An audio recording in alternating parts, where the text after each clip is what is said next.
BBC Bangla. এখন সন্ধ্যা 7:30। একটু পরেই শুনবেন সর্বশেষ বিশ্ব সংবাদ। আপনারা বিবিসি শুনছেন ঢাকায় FM 100, রাজশাহীতে 88.8, খুলনায় 88.8। আপনারা যেখানে আছেন, বিবিসি আপনার সাথেই আছে।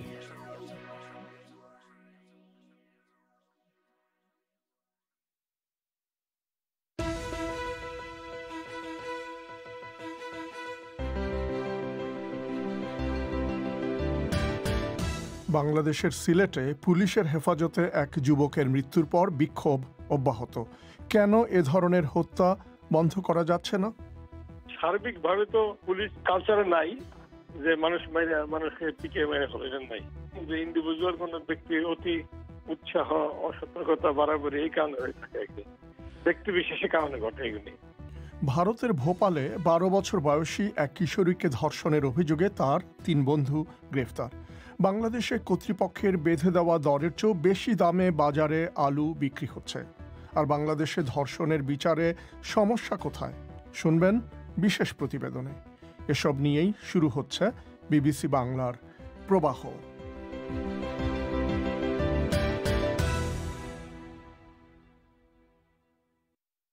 অনুষ্ঠানে আপনাদের স্বাগত জানাই, মিজানুর রহমান খান। বাংলাদেশের সিলেটে পুলিশের হেফাজতে নির্যাতনে এক যুবকের মৃত্যুর অভিযোগ ওঠার পর সেখানে আজও বিভিন্ন সংগঠন বিক্ষোভ করেছে। সিলেট নগরীতে কয়েকদিন ধরে চলা প্রতিবাদ বিক্ষোভ থেকে পুলিশি হেফাজতে নির্যাতন ও মৃত্যু বন্ধে কার্যকর ব্যবস্থা নেওয়ার দাবি তোলা হয়েছে।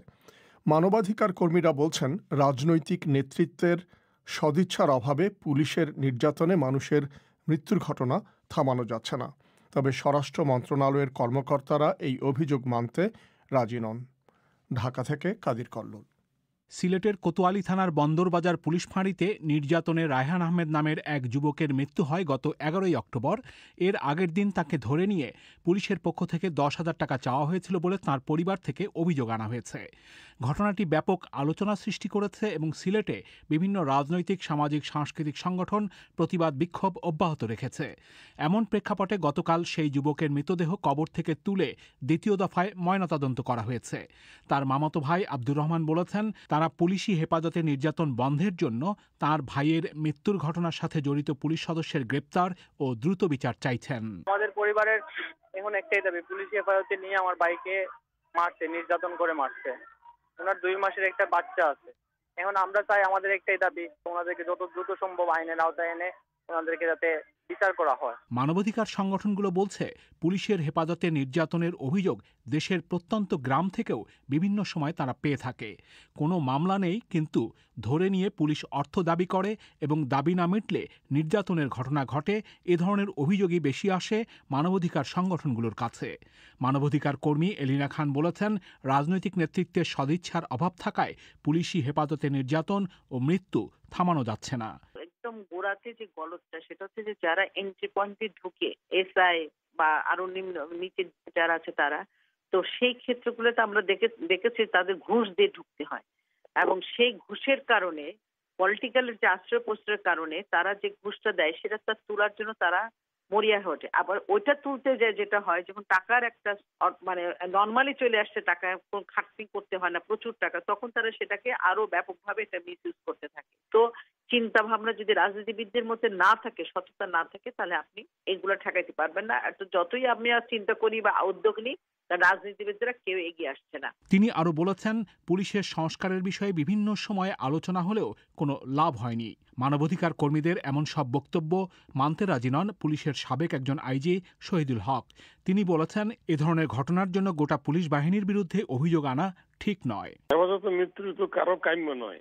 এটা ইন্ডিভিজুয়াল ব্যক্তির অসতর্কতা, বাড়াবাড়ি, অদক্ষতা এবং আনপ্রফেশনালিজমের কারণে ঘটনা ঘটে। কাজে এইটা বন্ধ করা তো খুব, আমি মনে করি যদি ইন্ডিভিজুয়াল ব্যক্তি প্রত্যেকটা শতভাগ ব্যক্তি যদি সচেতন না হয়, সতর্ক না হয়, সেন্সিটিভ না হয়, তাহলে তো দুর্ঘটনার বিষয়টা ঘটে যাবে। কারণ এটা তো সার্বিকভাবে তো পুলিশ কালচারে নাই যে মানুষকে পিকে মেরে ফেলেছেন, নাই। কিন্তু ওই যে বললাম যে ইন্ডিভিজুয়াল কোন ব্যক্তির অতি উৎসাহ অসতর্কতা বাড়াবাড়ি এই কারণে হয়ে থাকে।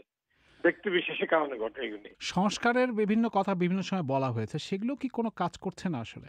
সংস্কার ইন্টার মিনিস্ট্রি একটা কমিটি করা হয়েছিল, সেই কমিটির তত্ত্বাবধানে একটা খসড়া অর্ডিন্যান্স দেওয়া হয়েছিল, কিন্তু এরপর এটা কোনো আলোর মুখ দেখে নাই। এদিকে স্বরাষ্ট্রমন্ত্রী আসাদুজ্জামান খান বলেছেন, সাম্প্রতিক সময়ে পুলিশের হেফাজতে নির্যাতনের একটি অভিযোগই এসেছে এবং সে ব্যাপারে আইনগত কঠোর ব্যবস্থা নেওয়া হচ্ছে। কোনো অভিযোগ এলেই তাতে যথাযথ ব্যবস্থা নেওয়া হয় বলে তিনি উল্লেখ করেছেন। কাদির কল্লোল। পুলিশের হেফাজতে ৩৪ বছর বয়সী এই যুবক রায়হান আহমেদের মৃত্যুর ঘটনায় বলা যায় যে বাংলাদেশে বিচার বহির্ভূত হত্যাকাণ্ডের ঘটনা যেন থামছেই না। এ ধরনের হত্যা বন্ধ করতে পুলিশের কি করা দরকার, এ নিয়েই হবে আগামীকাল শনিবারের ফোন ইন। অংশ নিতে চাইলে ০১-৭১৪-১১5578 এই নম্বরে SMS করে আপনার নাম ঠিকানা জানিয়ে দিন।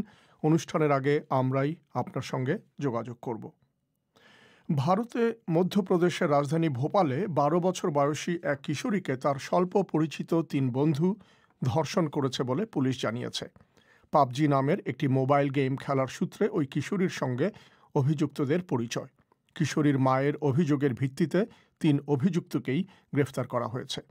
সাইবার অপরাধ বিশেষজ্ঞরা বলছেন, অনেক ক্ষেত্রেই অনলাইন গেম বা অ্যাপের মাধ্যমে নতুন বন্ধুত্ব তৈরি করতে গিয়ে ফাঁদে পড়ছে কিশোর কিশোরীরা। বিস্তারিত জানাচ্ছেন অমিতাভ ভট্টশালী, কলকাতা থেকে। ভোপালের পুলিশ বলছে ১২ বছর বয়সী মেয়েটির সঙ্গে পাবজি গেমের মাধ্যমে পরিচয় হয় অভিযুক্তদের। ৩ অভিযুক্তরই বয়স ১৮ থেকে ১৯ বছরের মধ্যে।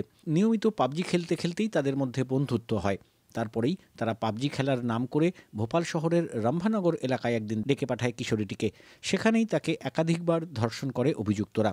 কিশোরীটিকে ভয়ও দেখানো হয় যে কাউকে জানালে ধর্ষণের যে ভিডিও করেছে তারা সেটি অনলাইনে ফাঁস করে দেবে। সেই ভয়েই কিশোরীটি নির্যাতনের কথা কাউকে জানায়নি প্রথমে, কিন্তু তার মা টের পেয়ে যান। ভোপালের additional SP Rajesh Singh Bhadoria BBC বাংলাকে বলছিলেন, जैसे संज्ञान में परिवार वालों को आया है माँ को, तो माँ के द्वारा इसको लेके आई। जैसे पुलिस को संज्ञान में सूचना इमीडिएट মিস্টার ভাদোরিয়ার কথায় ঘটনার কথা তার মা জানতে পেরেই থানায় নিয়ে আসেন কিশোরীটিকে। এফআইআর দায়ের করে তদন্ত শুরু হয়। ৩ জনকেই গ্রেপ্তার করা গেছে। এরা রম্ভানগরের বাসিন্দা। আদালতের নির্দেশে এদের জেল হেফাজতে পাঠানো হয়েছে। অভিযুক্তদের বিরুদ্ধে ভারতীয় দণ্ডবিধির বেশ কয়েকটি ধারাসহ শিশু কিশোরদের ওপরে সংঘটিত অপরাধ দমন আইন পক্সো আইনেও মামলা হয়েছে। আর কিশোরীটির মেডিকেল পরীক্ষাও করা হয়েছে, যাতে ধর্ষণের প্রমাণ পাওয়া গেছে, জানাচ্ছিলেন রাজেশ সিং ভাদোরিয়া। ভারতের সব রাজ্যেই স্কুলগুলিতে নানা ধরনের সচেতনতামূলক প্রচার চলে, যাতে ছোট বাচ্চারা সাইবার অপরাধীদের ফাঁদে না পড়ে। এছাড়াও অভিভাবকদেরও সচেতন করা হয়। ভোপালের স্কুলগুলিতেও সেই প্রচার চলে। কিন্তু তাহলে কিশোরীর অভিভাবকরা কি জানতেন না তাদের মেয়ে স্বল্প পরিচিত কারোর সঙ্গে দেখা করতে যাচ্ছে? এই প্রশ্নের জবাবে মিস্টার ভাদোরিয়া বলছিলেন, लेकिन इसके फादर का सेपरेशन हो चुका है मदर से। मदर ऑलरेडी कहीं जॉब करती हैं, तो ये और इसकी एक छोटी सिस्टर। রাজেশ ভাদোরিয়ার কথায় ওই কিশোরীর বাবা মায়ের মধ্যে বিচ্ছেদ হয়ে গেছে। মেয়েটি আর তার এক বোন মায়ের কাছে থাকে, আবার তার মা চাকরি করেন, তাই তাকে বাইরে বেরোতেই হয়। 2 বোন একাই থাকে বাড়িতে। অভিযুক্তরা এই তথ্যটা জেনে ফেলেই অপরাধের ছক কষে এবং ওই সুযোগটা কাজে লাগায়, জানাচ্ছিলেন মিস্টার ভাদোরিয়া। সাইবার অপরাধ বিশেষজ্ঞরা বলছেন, যুক্তরাষ্ট্রে এরকম ঘটনার নজির আছে যেখানে পাবজি খেলার নাম করে ডেকে নিয়ে গিয়ে কিশোরীদের ধর্ষণ করা হয়েছে। এর থেকে শিশু কিশোরদের রক্ষা করার গুরুত্বপূর্ণ উপায় হলো তাদের সাইবার কর্মকাণ্ডের উপরে নজরদারি। পশ্চিমবঙ্গের সাইবার অপরাধ বিশেষজ্ঞ বিভাস চ্যাটার্জি বলছিলেন, ভারতের আইনে অবশ্য এখনও এরকম কোনো সুবিধা নেই যাতে ছোটরা ইন্টারনেটে কি করছে তার উপরে তাদের বাবা মা নজরদারি চালাতে পারেন। গেমের ক্ষেত্রে এটা একটা ইম্পর্টেন্ট ব্যাপার যে বাড়িতে যখন কেউ থাকছে না সেই সময় ওরা সময়টা কাটাতে মাঠে গিয়ে খেলছে না। তারপরে এই লকডাউন পিরিয়ডে তো আরো মাঠে যাওয়া বা তার কন্ট্যাক্টে আসা বন্ধ হয়ে গেছে। এবার গেমটা হয়ে গেছে ইম্পর্টেন্ট জিনিস। 13 বছরের একটা বাচ্চাকে যদি তার গার্জিয়ান মোবাইল ফোন কিনে দেয়, তাহলে আমাদের এবারে ভাবতে শুরু করতে হবে যে ইউএসএ যে লটা আছে সেটা যদি ইন্ডিয়াতে আনতে হয়, অর্থাৎ মানে গার্জিয়ানরা চাইলে তার ছেলে মেয়েদের মোবাইলে স্পুফিং করতে পারে, ডিভাইসে স্পুফ করতে পারে, দেখতে পারে তারা কিভাবে করছে। জাতীয় অপরাধ রেকর্ড ব্যুরো বা এনসিআরবির কয়েক বছর আগে প্রকাশ করা তথ্যে জানা গিয়েছিল যে এক বছরে সারা দেশে ধর্ষিতা হয়েছে প্রায় 20,000 কন্যা শিশু। এই পরিসংখ্যান অবশ্য শুধুই কন্যা শিশুদের ধর্ষণ আর যৌন নির্যাতনের, কিন্তু সমাজকর্মীরা বলছেন একটা বিরাট সংখ্যক পুত্র শিশু বা কিশোরেরাও নিয়মিত যৌন নির্যাতনের শিকার হয়ে থাকে ভারতে, যার একমাত্র সরকারি পরিসংখ্যান পাওয়া গিয়েছিল 2007 সালে।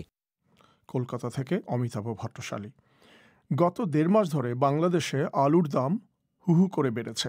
জুলাই মাসে যেখানে কেজি প্রতি 30 টাকায় আলু বিক্রি হয়েছিল, সেই আলু এখন বিভিন্ন বাজারে বিক্রি হচ্ছে 45 থেকে 55 টাকায়, যা নজিরবিহীন। কৃষি বিপণন অধিদপ্তর 2 দিন আগে মজুত করা আলুর দাম নির্ধারণ করে দিলেও সেই দামে কোথাও আলু বিক্রি হওয়ার খবর পাওয়া যায়নি। নির্ধারিত দামের বেশি রাখলে আইনানুগ ব্যবস্থা নেওয়া হবে বলা হলেও নেই কোনো মনিটরিং। এমন অবস্থায় নিত্য প্রয়োজনীয় এই পণ্যটি কিনতে গিয়ে নাভিশ্বাস উঠেছে স্বল্প আয়ের মানুষদের। ঢাকা থেকে আরও জানাচ্ছেন সঞ্জনা চৌধুরী। গৃহকর্মী পারুল বেগমের একার আয়ে চলে তার 6 সদস্যের পরিবার। আগে মাসের শেষে টাকা ফুরিয়ে এলে তিনি 3 বেলার খাবার আলুর নানা পদের তরকারি বা ভর্তা খেয়ে সেরে নিতেন। কিন্তু বাজারে এখন এই আলুর দাম বাড়তে থাকায় ভয়াবহ সংকটে পড়েছেন তিনি। 2 মাস আগেও যে আলু তিনি কেজি প্রতি কিনেছেন 25 থেকে 30 টাকায়, সেটার দাম এখন 45 থেকে 55 টাকায় ঠেকেছে। আমরা কষ্ট শেষ নাই, তরকারি লেগে আমরা বাতি হেঁটেন পারিনি, এমন সময় আছে। আলু তো 2 মাস আগে 30 টাকা কিনছি, অন কিনি 5 টাকা কেজি। অন তো আমরা মনে করি আলু অনেক একটা জিনিস, তরকারি না জুবে তাহলে একটা আলু ভর্তা করে ভাত খেতেন পারি, সিদ্ধ করে বা ভাজি করে ভাত খেতেন পারি, অন্তত তাও পারতাছি না। অথচ বাজারে আলুর দাম নিয়ন্ত্রণে রাখতে 2 দিন আগেই কৃষি বিপণন অধিদপ্তর খুচরা পর্যায়ে প্রতি কেজি আলু 30 টাকা, পাইকারিতে 25 টাকা এবং হিমাগার থেকে 23 টাকা দাম নির্ধারণ করে দিয়েছিল। এর চেয়ে বেশি দামে আলু বিক্রি করলে শাস্তিমূলক ব্যবস্থা নেওয়া হবে বলেও প্রতিটি জেলা প্রশাসককে চিঠি দেওয়া হয়। কিন্তু বাজারে কোথাও এই নির্ধারিত দামে আলু বিক্রি হতে দেখা যায়নি। সরকার নির্ধারিত এই দামকে অযৌক্তিক বলছেন আড়তদার ও ব্যবসায়ীরা। এর কারণ হিসেবে তারা বলছেন, উত্তরাঞ্চলে প্রলম্বিত বন্যার কারণে এবার চাহিদার তুলনায় মজুত কমে গেছে এবং করোনাভাইরাসের সময় আলুর বিতরণ বেড়ে যাওয়ায় সেটার প্রভাব বাজারে পড়েছে। কথা হয় হিমাগার মালিক সমিতির সভাপতি মোহাম্মদ মুশাররফ হোসেনের সঙ্গে। গত বছর আলুর রিজার্ভ ছিল 55 লাখ টন, এই বছর রিজার্ভ হয়েছে 45 lakh tonne, 10 lakh tonne reserve কম হয়েছে। কেন কম হলো? আপনার গত বছর থেকে এই বছর চাষাবাদ কম হয়েছে। 19-এ প্রোডাকশন হয়েছে 1 কোটি টনের উপরে, আর এই বছর প্রোডাকশন হয়েছে 85 থেকে 90 লাখ টন। তারপরে কোভিড-19 মধ্যে সবাই আলু দিছে, তখন একটা আলুর অনেক ইউজ হয়েছে। পাশাপাশি এই যে গত 3-4 মাস বৃষ্টি বেশি হওয়াতে সবজি চাষাবাদটা কম হয়েছে, আলুটা বাজারে সেল বেশি হয়েছে, স্টকটা কমে যাওয়াতে অত বাইরে গেছে বাজার। তবে এই দাম বাড়ার পেছনে বাজারে সুশাসনের অভাবকেই সবচেয়ে বড় কারণ বলে মনে করছেন বিশেষজ্ঞরা। সাবেক কৃষি তথ্য সেবার পরিচালক নজরুল ইসলামের মতে, বাজারে পর্যাপ্ত আলু থাকা সত্ত্বেও অতিরিক্ত মুনাফার জন্য অসাধু ব্যবসায়ীরা কৃত্রিম সংকট তৈরি করে রেখেছে। এমন অবস্থায় বাজার মনিটরিংয়ের কোনো বিকল্প নেই বলে তিনি জানান। এইটা কঠিন মনিটরিং এর একটা বড় অভাব। দ্বিতীয় হচ্ছে আলু উৎপাদনের ক্ষেত্রে কৃষি মন্ত্রণালয়কে একটা সুনির্দিষ্ট কর্মপন্থা নির্ধারণ করতে হবে। আপনি দেখেন তো আলু যেগুলো আপনার আরো কোথায় আপনার আলু নাই, সব আরো কি আপনার আলু ভরা, এত আলু থাকা সত্ত্বেও কেন আলুর দাম বাড়বে? এই মধ্যে টাকাটা কে পাচ্ছে কে? এদিকে সরকার মনিটরিং এর মাধ্যমে আলুর দাম স্থিতিশীল রাখার আশ্বাস দিলেও বাজারে তার কোনো ছাপ নেই। এ ব্যাপারে কৃষিমন্ত্রী আব্দুর রাজ্জাক বলেছেন, তারা দ্রুত ব্যবস্থা নেবেন। এক্ষেত্রে তিনি ব্যবসায়ীদেরও নৈতিক হওয়ার আহ্বান জানিয়েছেন। আমরা চেষ্টা করছি মনিটরিং করার জন্য বাজার, যে আলু একটা কোল্ড স্টোরেজ ওয়ালা বা একজন চাষি তার 25 টাকা বা 30 টাকা বিক্রি করলে তার লাভ হয়, সে কেন এত বেশি দামে বিক্রি করছে? এত মুনাফার যে লোভ, সেটার থেকে সরিয়ে নিয়ে আসা। আপনি তাদেরকে জেল দিতে পারবেন না, ফাঁসি দিতে পারবেন না, কিন্তু আমরা চাপ সৃষ্টি করেছি, একটা রিজনেবল দাম রাখেন, খুব বেশি কমবে না, কিছু কমবে।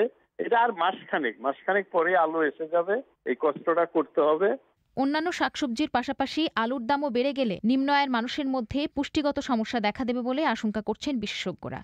এমন অবস্থায় অভ্যন্তরীণ বাজারে চাহিদা নিশ্চিত করতে সাময়িকভাবে রফতানি বন্ধ করার পরামর্শ দিয়েছেন তারা। এ ছিল ঢাকা থেকে পাঠানো সঞ্জনা চৌধুরীর প্রতিবেদন। আপনারা শুনছেন বিবিসি বাংলার প্রবাহ। এবারে মানসী বড়ুয়ার কাছে বিশ্বের আরও কিছু খবর। ব্রিটিশ প্রধানমন্ত্রী বরিস জনসন ব্রেক্সিট পরবর্তী মুক্ত বাণিজ্য আলোচনার সম্ভাবনা বিসর্জন দেওয়ার জন্য ইউরোপীয় ইউনিয়নকে দায়ী করেছেন। তিনি বলেছেন, ব্রাসেলসের কর্তৃপক্ষ তাদের কৌশল পরিবর্তন না করলে চলতি বছর অন্তর্বর্তী মেয়াদ শেষ হওয়ার আগে কোনো চুক্তি ছাড়াই ব্রিটেন ইইউ থেকে বেরিয়ে যাবে। এর ফলে বিশ্ব বাণিজ্য সংস্থার শর্ত অনুযায়ী দুপক্ষই পরস্পরের ওপর শুল্ক আরোপ করবে। চীন পশ্চিমাঞ্চলীয় শিনজিয়াং প্রদেশের উইঘুর মুসলমান শিশুদের তাদের পরিবার থেকে বিচ্ছিন্ন করছে, এরকম একটি খবর নাকচ করে দিয়েছে। দ্য ইকোনমিস্ট সাময়িকীর ওই খবরে বলা হয়েছে গত বছর 8,80,000 শিশুকে সরকারি বাসস্থানে সরিয়ে নেওয়া হয়েছে কারণ তাদের মা বাবারা বন্দি শিবিরে আটক রয়েছেন। সাময়িকীটি প্রত্যক্ষদর্শীদের জবানবন্দি, সরকারি রিপোর্ট এবং স্যাটেলাইটের ছবি প্রমাণ হিসাবে তুলে ধরেছে। আর্মেনিয়া বলছে বিরোধপূর্ণ ভূখণ্ড নাগর্নো কারাবাখে আজারবাইজান বড় মাপের এক সামরিক অভিযান শুরু করেছে। দুপক্ষই নিশ্চিত করেছে যে এই যুদ্ধে রাতভর লড়াই হয়েছে এবং দুপক্ষই দাবি করেছে যে তারা শত্রুপক্ষের ব্যাপক ক্ষয়ক্ষতি সাধন করেছে। আজারবাইজান আর্মেনিয়ার বিরুদ্ধে অভিযোগ করেছে যে তারা বৃহস্পতিবার টাটার শহরের একটি গোরস্থানে গোলাবর্ষণ করে 4 ব্যক্তিকে হত্যা করেছে। সে সময় ওখানে জানাজা পড়ানো হচ্ছিল। নাইজেরিয়া সরকার বলছে পুলিশি বর্বরতার অভিযোগ তদন্তের জন্য দেশটির 36টি প্রদেশের সবগুলোতে বিচার বিভাগীয় অনুসন্ধান প্যানেল তৈরি করা হবে। বিশেষ পুলিশ বাহিনী SARS এর হাতে বেশ কয়েকটি মৃত্যুর ঘটনার প্রতিবাদে কয়েক সপ্তাহ ধরে বিক্ষোভ চলার পর সরকার এই প্রতিশ্রুতি দিল। ব্রাসেলসে এক শীর্ষ সম্মেলনে ইউরোপিয়ান কাউন্সিলের প্রধান চার্লস মিশেল বলেছেন, ইউরোপে করোনা ভাইরাস পরিস্থিতি অত্যন্ত গুরুতর এবং এর বিরুদ্ধে লড়াইয়ে ইইউর নেতারা তাদের সহযোগিতা জোরদার করবেন। মিস্টার মিশেল বলেন, কন্ট্যাক্ট ট্রেসিং ও টেস্টিং সহ বিভিন্ন ক্ষেত্রে এই সহযোগিতা কার্যকর হবে। থাইল্যান্ডের প্রধানমন্ত্রী প্রায়ুত চান-ও-চা সরকার বিরোধী বিক্ষোভকারীদের সতর্ক করে দিয়েছেন যেন তারা 5 জনের বেশি লোক সমাবেশের বিরুদ্ধে ঘোষিত নিষেধাজ্ঞা অমান্য না করে। জেনারেল প্রায়ুত পদত্যাগের দাবি প্রত্যাখ্যান করে বলেন, আরও বিক্ষোভ সমাবেশ হলে হয়তো কারফিউ জারি করা হতে পারে। মানুষী বড়ুয়া। বাংলাদেশে একের পর এক ধর্ষণের ঘটনার প্রতিবাদ বিক্ষোভের মুখে এই অপরাধের সর্বোচ্চ শাস্তি মৃত্যুদণ্ড করা হয়েছে। নারী ও শিশু নির্যাতন দমন আইনে সংশোধনী এনে অধ্যাদেশের মাধ্যমে তা ইতোমধ্যে কার্যকর করা হয়েছে। মৃত্যুদণ্ড হলেই ধর্ষণ বন্ধ হবে কিনা তা নিয়ে তর্ক বিতর্কও চলছে। আবারও অভিযোগ উঠেছে যে বিচার প্রক্রিয়ায় দীর্ঘসূত্রিতার কারণে ধর্ষণের মামলা বছরের পর বছর ঝুলে থাকে। কিন্তু আইনে যা আছে, তদন্ত এবং বিচার যেভাবে হয় তাতে সমস্যা কোথায়? এ নিয়েই ঢাকা থেকে কাদির কল্লোলের বিশেষ প্রতিবেদন। ধর্ষণের ঘটনায় এতদিন একমাত্র শাস্তি ছিল যাবজ্জীবন কারাদণ্ড। এখন করা হলো মৃত্যুদণ্ড অথবা যাবজ্জীবন সাজা। সর্বোচ্চ এই শাস্তি ধর্ষণ এবং সার্বিকভাবে নারী নির্যাতন বন্ধে কতটা সহায়ক হবে এ নিয়ে আইন বিশেষজ্ঞদের অনেকে সন্দেহ প্রকাশ করেছেন। তারা বলেছেন, একজন নারী যখন ধর্ষণ বা যৌন হয়রানির অভিযোগ তোলেন তখন তার মামলা করা থেকে শুরু করে তদন্ত এবং বিচার প্রতিটি ক্ষেত্রেই সেই নারীকে সন্দেহ বা অবিশ্বাস করা হয়। সেটাকে বিশেষজ্ঞরা বড় গলদ হিসেবে দেখেন। ঢাকা বিশ্ববিদ্যালয়ের আইন বিভাগের শিক্ষক তাসলিমা ইয়াসমিন নারী ও শিশু নির্যাতন দমন আইন নিয়ে কাজ করেন। তিনি বলেছেন, আইনে অনেক সমস্যা রয়েছে, সেগুলো চিহ্নিত না করে শুধু মৃত্যুদণ্ডের বিধান এনে ইতিবাচক ফল পাওয়া যাবে না। যখনই একজন নারী আসবেন আদালতে সেক্সুয়াল অফেন্সের কমপ্লেইন করে, এখানে প্রথমেই ধরে নেওয়া হয় যে তিনি হয়তো সত্যি কথা বলছেন না, তিনি মিথ্যা বলছেন। এবং এই যে আমাদের যুগ যুগ ধরে একদম ব্রিটিশ কোর্টের থেকে আসা এই ট্রেন্ড, আমরা যে এখনো শক্তিশালী ভাবে এটাকে আমরা এই লেগেসি বহন করে বেড়াচ্ছি, অন্য সকল মামলার থেকে যখন রেপের মামলা হবে, এটার অর্থই হচ্ছে যে একজন নিরাপরাধ ব্যক্তি ফেসে যেতে পারে। এই যে প্রো অ্যাকিউজড যে অ্যাপ্রোচটা, এবং এখানে একটা ব্রেক দরকার। এবং আমাদের গলদগুলো এত বেশি স্ট্রংলি ইনগ্রেইনড আমাদের জাস্টিস সিস্টেমে, সেগুলোকে অ্যাড্রেস করা প্রয়োজন। এই গলদগুলো এতটাই শিকড় গেছে যে আপনি উপর দিয়ে একটা আইনের মধ্যে বা লিখে মৃত্যুদণ্ড লিখে দিলে ওটা আসলে কোনো রকমেরই পরিবর্তন করবে না। যত সহিংসতার ঘটনা ঘটে বাংলাদেশে, সবচেয়ে বেশি তার মধ্যে যে সহিংসতা নারীর বিরুদ্ধে, সেটা হচ্ছে পারিবারিক সহিংসতা। এই পুরো আইনটিতে কিন্তু পারিবারিক সহিংসতাকে একেবারেই কোনো অফেন্স হিসেবে দেখা হচ্ছে না, এবং এটি একেবারেই আনজাস্টিফায়েবল। যখন আমরা এই আইনটার কনটেক্সটাই ছিল হচ্ছে নারীর প্রতি সহিংসতাকে প্রতিরোধ করা, সুতরাং এইটা নিয়ে ভাবা দরকার ছিল যে পারিবারিক সহিংসতাকে আমরা কেন অন্তর্ভুক্ত করছি না। নারী ও শিশু নির্যাতন দমন আইনটি প্রণয়ন করা হয়েছিল 2000 সালে। 20 বছরেও এই আইনের কোনো বিধিমালা করা হয়নি। বিশেষজ্ঞদের মতে অপরাধ এবং বিচার সম্পর্কে খুঁটিনাটি সব বিষয়ে ব্যাখ্যা বা সুনির্দিষ্ট গাইডলাইন থাকে বিধিমালায়, যা আইনে থাকে না। সেজন্য প্রতিটি আইনের ক্ষেত্রেই বিধিমালা প্রয়োজন হয়। অনেক আগে নারী ও শিশু নির্যাতন দমন আইনের বিধিমালা তৈরির আদেশ এসেছিল উচ্চ আদালত থেকে, কিন্তু এখনও তা হয়নি।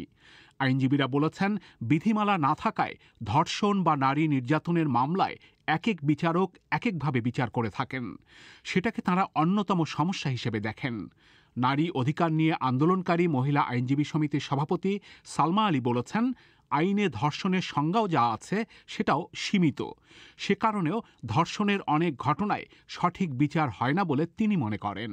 ধর্ষণের ডেফিনিশনটাকে ব্রড করতে হবে। সেখানে কিন্তু আনন্যাচারাল রেপ যেটা আমাদের অনেক কেসে আসছে, সেই আনন্যাচারাল রেপগুলা কিন্তু আপনি দেখেন, যেটা হলো বেগমগঞ্জে যেটা হলো, এইগুলা কিন্তু সবই ধর্ষণের ভিতরে, ডেফিনিশনের ভিতরে আনতে হবে। এখন আইনে ধর্ষণের যে সংজ্ঞা আছে তাতে বলা হয়েছে, কোনো পুরুষ যদি বিয়ে ছাড়া কোনো নারীর সাথে যৌন সঙ্গম করে, সেখানে ওই নারীর সম্মতি না থাকলে এবং ভয়ভীতি দেখিয়ে বা প্রতারণামূলকভাবে যদি তা করা হয়, তবে সেটা ধর্ষণ হিসেবে গণ্য হবে।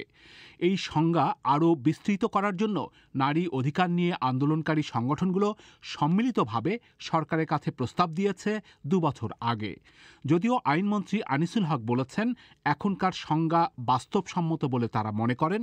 একই সাথে তিনি বলেছেন, ধর্ষণের সংজ্ঞায় সংস্কারের বিষয় তারা বিবেচনা করতে পারেন। রেপের যে সংজ্ঞা তা যতটুকু এখন আছে সেটা নিয়ে আমার মনে হয় না খুব একটা বিতর্ক হওয়া উচিত, কারণ বাস্তব সংজ্ঞাটাই আছে। তারপরেও আমরা, এটা তো এবার চেঞ্জিং, এটা আমরা দেখতে পারি। ধর্ষণ মামলার তদন্ত নিয়েও অভিযোগের যেন শেষ নেই। নারী অধিকার নিয়ে আন্দোলনকারীরা বলেছেন, বিচারের জন্য আলাদা ট্রাইব্যুনাল থাকলেও তদন্তের ব্যাপারে বিশেষায়িত কোনো ব্যবস্থা নেই। পুলিশ অন্য অনেক মামলার সাথে ধর্ষণ বা নারী নির্যাতনের মামলা তদন্ত করে থাকে এবং সেজন্য লম্বা সময় লেগে যায়। তারা মনে করেন, দক্ষতা এবং প্রশিক্ষণের অভাবে তদন্তে দুর্বলতার প্রভাব বিচারের ক্ষেত্রেও পড়ছে। মানবাধিকার সংস্থা আইন ও সালিশ কেন্দ্রের নীনা গোস্বামী বলেছেন, 10 বছর ধরে তারা প্রায় 300টি ধর্ষণের মামলায় আইনি সহায়তা দিচ্ছেন, কিন্তু বেশিরভাগ মামলাতেই বিচার শেষ করা যায়নি বলে তিনি উল্লেখ করেছেন।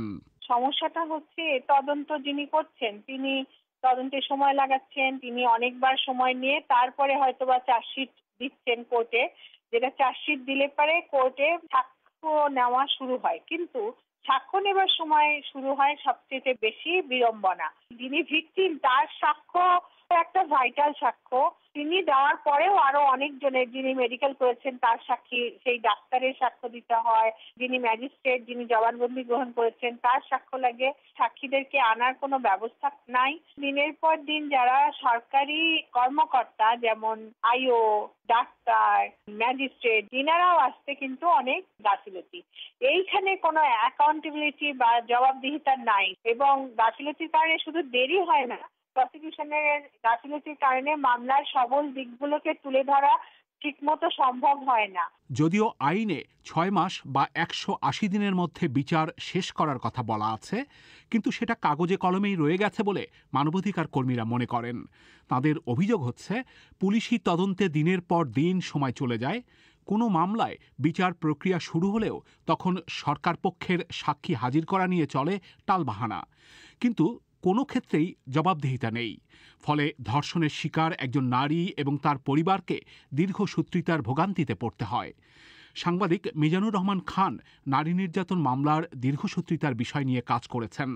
তিনি বলেছেন, বিচার থেকে শুরু করে তদন্ত প্রতিটি পর্যায়ের জবাবদিহিতা নিশ্চিত করার জন্য উচ্চ আদালত একটি মনিটরিং সেল গঠনের নির্দেশনা দিয়েছিল, কিন্তু সেটা হয়নি। হাইকোর্ট কিছুদিন আগেও একটা পর্যবেক্ষণে স্ট্রংলি বলেছেন যে আইনের মধ্যে 180 দিনের যে বিধান রয়েছে সেটা কার্যকর হচ্ছে না। এটা যতটা কার্যকরতার সঙ্গে এটি তদারক করার কথা সেটা তার আমরা দেখতে পাই না।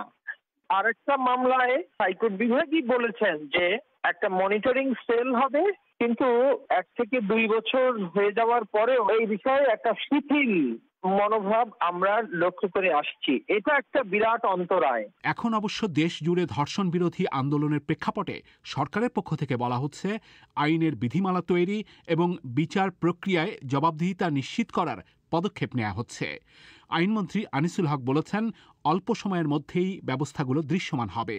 তিনি সাক্ষী সুরক্ষার ব্যাপারেও নতুন একটি আইন করার কথাও উল্লেখ করেছেন। আমি মাননীয় প্রধান বিচারপতির কাছে অনুরোধ করব তিনি যেন একটা প্র্যাকটিস ডাইরেকশন দেন নারী ও শিশু ট্রাইব্যুনালের যে বিজ্ঞ জজ আছেন তাদেরকে, যাতে তাড়াতাড়ি মামলাগুলি শেষ হয়। এর পাশাপাশি প্রসিকিউটরদেরকে ডাইরেকশন পাঠাচ্ছি যে অসুবিধাগুলি ধর্ষণ মামলায় তারা সম্মুখীন হন সেই সব অসুবিধাগুলি চিহ্নিতকরণ এবং চিহ্নিতকরণ করে এই অসুবিধাগুলি দূরীকরণের ব্যবস্থা গ্রহণ। সরকারি তথ্য অনুযায়ী ধর্ষণের ঘটনা ছাড়া নারী নির্যাতনের বেশিরভাগ মামলা হয় যৌতুক নিয়ে পরিবারে নির্যাতিত হওয়ার অভিযোগে। এই অভিযোগের ক্ষেত্রে আপোষের মাধ্যমে মীমাংসার বিষয় আইনে যুক্ত করা হয়েছে। মানবাধিকার কর্মীরা এটিকে ইতিবাচক হিসেবে দেখছেন। তবে এখন আইনে মৃত্যুদণ্ডের বিধান আনার পাশাপাশি আরেকটি বড় পরিবর্তন করা হয়েছে।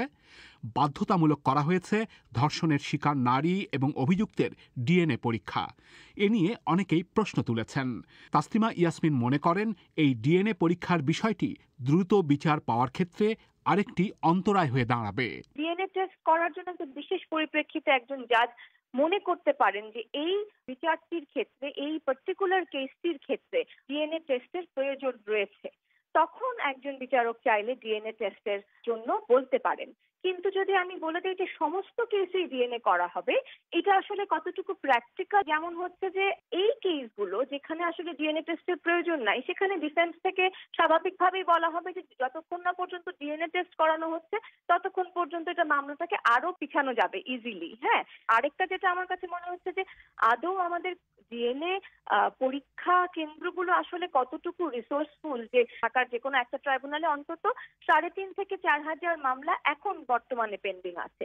তো যদি প্রত্যেকটা ট্রাইব্যুনালের 4,000 মামলার মধ্যে যদি অন্তত 2,000 মামলাও যায় ডিএনএ টেস্টে, মানে তখন আদৌ আমাদের ডিএনএ ল্যাবগুলো কি সেই পরিমাণ রিসোর্স আছে কিনা যে প্রত্যেকটা ক্ষেত্রে সঠিক রেজাল্ট ফেরত আসতে পারে এবং ঠিক সময়ে ফেরত আসতে পারে।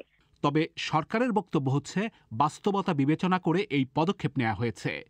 ঢাকার নারী ও শিশু নির্যাতন মামলার বিচারে ট্রাইব্যুনালের একজন পাবলিক প্রসিকিউটর বা পিপি সালমা হাই বলেছেন, অভিজ্ঞতা থেকে তিনি মনে করেন ডিএনএ পরীক্ষার কারণে সঠিক বিচার পাওয়া যাবে। ধরেন একটা মেয়ে বলছে যে তার সাথে আমার একটা সম্পর্ক, ছেলেটা বলছে না তাকে আমি পছন্দ করছি অথবা করি নাই, তার সাথে আমার এরকম কিছু হয় নাই, কিন্তু এখন তো যেটা হবে যে অস্বীকার করার তার সুযোগ নাই। ডিএনএ টেস্টটা হলে কিন্তু অ্যাটলিস্ট প্রুফ হয়ে যাবে যে হ্যাঁ ওর সাথে যে আসলে ধর্ষণের মতো ঘটনাটা ঘটছে। ধর্ষণের অভিযোগ নিয়ে একজন নারীকে মামলা করা এবং তদন্ত থেকে শুরু করে লম্বা সময় ধরে অনেক প্রতিকূল পরিস্থিতি মোকাবেলা করে এগুতে হয় বলে অভিযোগ রয়েছে।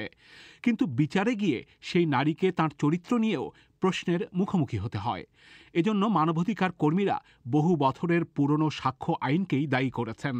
নীনা গোস্বামী বলেছেন, মামলার শুনানিতে আইনের সুযোগ নিয়ে ক্ষতিগ্রস্ত নারীকে তার চরিত্র নিয়ে প্রতিপক্ষের আইনজীবী এমন সব প্রশ্ন করেন তার মাধ্যমে তাকে আরেকবার হেনস্থা করা হয়। সাক্ষ্য আইনটা অনেকদিনের পুরানো, ওখানে বলা আছে যে ডিফেন্স নেওয়ার জন্য তার চরিত্র তুলে কোনো প্রশ্ন করতে পারবে ডিফেন্সের লয়ার। এর ফলে যখন যিনি সার্ভাইভার তিনি কোর্টে সাক্ষ্য দিতে আসলে আসামি পক্ষের লয়ার ডিফেন্সের নাম করে তাকে নানা ধরনের হয়রানিমূলক চরিত্র তুলে প্রশ্ন করতে পারেন। ঢাকায় 8 বছর আগে ধর্ষণের শিকার এক নারীর পরিবারের একজন সদস্য নাম এবং পরিচয় প্রকাশ না করার শর্তে জানিয়েছেন, ঘটনার পর থেকেই তাঁদের যেমন নিরাপত্তার অভাব ছিল, একই সাথে প্রতিটি ক্ষেত্রে হয়রানির মধ্যে দীর্ঘ সময়েও বিচার পাওয়া যাবে কিনা সেই আশঙ্কা তৈরি হওয়ায় এক পর্যায়ে তারা অভিযুক্ত পক্ষের সাথে বাধ্য হয়ে আপোষ করেছিলেন। এমন অনেক ঘটনাই ঘটে বলে মানবাধিকার কর্মীরা জানিয়েছেন। আইনমন্ত্রী অবশ্য বলেছেন, চরিত্র নিয়ে প্রশ্ন করার সুযোগ এখন বন্ধ করা হবে। ভিকটিমের চরিত্র সম্বন্ধে প্রশ্ন করার সাক্ষ্য আইনের 155 ধারায় একটা প্রভিশন আছে, সেইটাও আমরা সংশোধন করব। ধর্ষণ সহ নারী নির্যাতনের উদ্বেগজনক পরিস্থিতি থেকে বেরিয়ে আসতে এখন সরকারের পক্ষ থেকে মৃত্যুদণ্ডের বিধানেই থেমে না থেকে সামগ্রিকভাবে সমস্যা চিহ্নিত করে ব্যবস্থা নেয়ার কথা বলা হচ্ছে। কিন্তু শেষ পর্যন্ত এগুলো শুধু কথার কথা হয়ে থাকবে কিনা নারী অধিকার নিয়ে আন্দোলনকারীদের অনেকের সেই সন্দেহ রয়েছে। বিশেষ প্রতিবেদনটি পরিবেশন করলেন কাদির কল্লোল। শেষ করার আগে সংবাদ শিরোনাম। ইউরোপিয়ান ইউনিয়নের সঙ্গে চুক্তি ছাড়াই বাণিজ্যিক সম্পর্কের জন্য ব্রিটেনকে প্রস্তুত থাকতে বলেছেন ব্রিটিশ প্রধানমন্ত্রী বরিস জনসন। বাংলাদেশের সিলেটে পুলিশের হেফাজতে এক যুবকের মৃত্যুর পর বিক্ষোভ অব্যাহত। আর ভারতের ভোপালে 12 বছর বয়সী কিশোরীকে ধর্ষণের অভিযোগে তার 3 বন্ধু গ্রেফতার। আমাদের পরবর্তী অধিবেশন পরিক্রমা শুনবেন আশা করে। বিবিসির